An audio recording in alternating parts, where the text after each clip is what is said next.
smart feedernya eFishery ini adalah tools untuk memberi pakan secara otomatis yang bisa dikendalikan dari HP, yang mencatat data pemberian pakannya dan bisa dikontrol dari internet. Dari mesin ini akan terhubung ke aplikasi berbasis Android.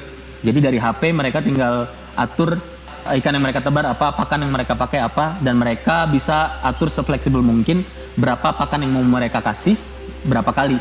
Alatnya mencatat berapa pakan yang dikasih, di jam berapa kilo.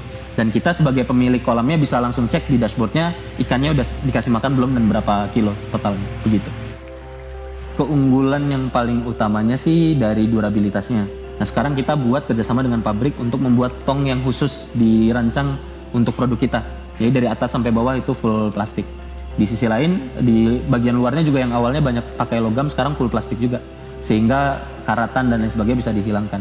Sampai fungsi terkecil pun kita pikirkan gitu. Dimana kalau tong hijau kita nggak bisa ngecek ikan di dalamnya, pakan di dalamnya ini sisa berapa. Dengan adanya tong putih kita bisa tahu, oh pakannya tinggal sisa sedikit. Jadi durabilitas, fungsionalitas, sama yang ketiga kompatibilitasnya. Kompatibilitasnya ini yang awalnya cuma bisa pakai untuk pakan sampai ukuran 3 mili, sekarang pakan ukuran 5 mili pun masih bisa masuk. Jadi kompatibilitasnya bisa dipakai untuk berbagai macam jenis ikan di berbagai macam usia. Nah kita harapannya juga ikannya bisa lebih cepat besar dan pakannya jadi lebih efisien. Dengan menggunakan pakan yang sama mereka panennya bisa lebih banyak dan panennya bisa lebih cepat juga. Dan akhirnya keuntungannya bisa lebih besar.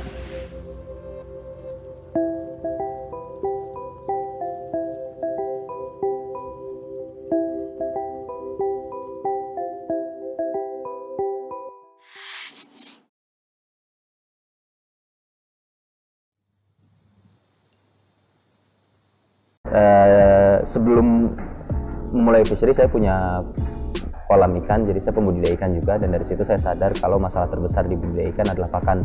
70-90% dari total biaya dan pemberian pakannya manual. Dari sana kepikiran ide gimana kalau pemberian pakannya ini bisa dibantu dengan teknologi. Muncullah ide eFishery. eFishery awalnya berdiri di Oktober 2013, tapi di 1 tahun pertama kita fokusnya banyaknya di pengembangan produk. Jadi mulai dari pengembangan produk dari awal, uji coba, sampai akhirnya kita meluncurkan di awal tahun 2015. Sejak itu mulai komersil sampai sekarang.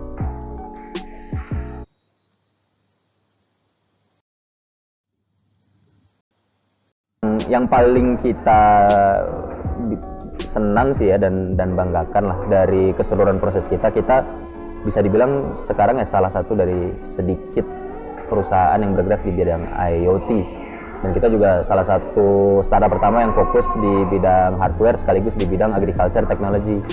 Kita juga bahkan yang bikin terms, sekarang kan banyak fintech, kalau kita bikin terms fish tech namanya, itu juga kita salah satu startup pertama yang bikin term fish tech gitu ya. Jadi di segi pioneering di bidang IoT, hardware, agriculture technology, dan aquaculture technology di fish tech, kita jadi pioneer di sana yang akhirnya membangun industrinya.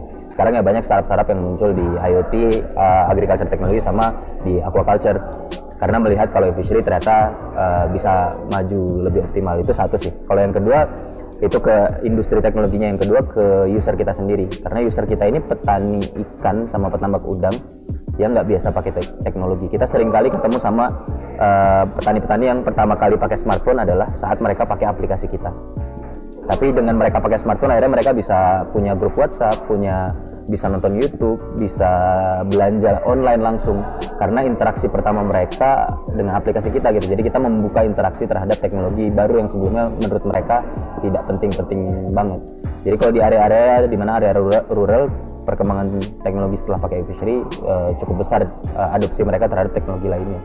Itu juga yang kita banggakan sih. Jadi kita bisa membawa teknologi yang lain gitu saat eFishery ini bisa hadir.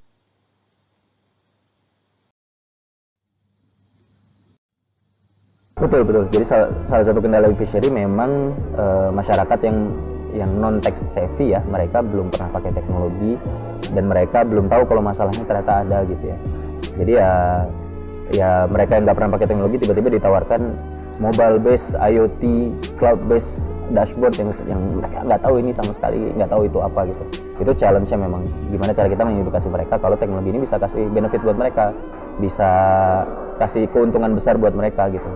Dan ya perlahan-lahan sekarang bisa kelihatan sih buktinya ya saat kita udah berhasil mengedukasi mereka, adopsinya akhirnya jauh lebih cepat dibanding beberapa tahun ini. Jadi harapan saya sih startup teknologi yang nanti tumbuh ke depannya itu beneran menyelesaikan permasalahan terbesar yang ada di Indonesia. Dan Indonesia nggak pernah kekurangan masalah gitu ya. Asal saat startup teknologi ini cukup jeli untuk melihat masalahnya itu ya Indonesia bisa jauh lebih baik karena kita menyelesaikan masalah yang mendasar.